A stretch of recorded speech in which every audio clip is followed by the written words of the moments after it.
கடல் அலைகள் ஒலிக்கும் திருச்செந்தூர். இது முருகனின் அறுபடை வீடுகளில் இரண்டாவது புனித ஸ்தலம். அசுரர்களின் தலைவன் சூரபத்மன் உலகை அச்சுறுத்திய போது தேவக்கள் சிவபெருமானை வேண்டினர்.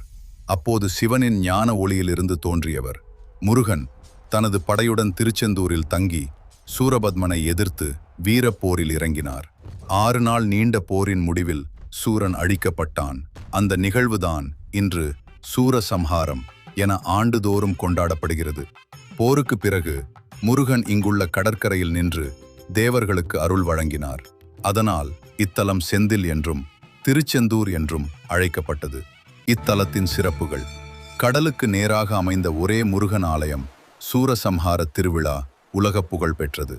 பக்தர்கள் கடலில் நீராடி தரிசனம் செய்வது மரபு.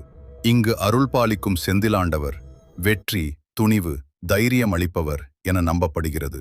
திருச்செந்தூர் முருகன் கோயிலுக்கு செல்ல பிடிக்கும் என்றால் லைக், ஷேர், சப்ஸ்கிரைப் செய்யுங்கள்.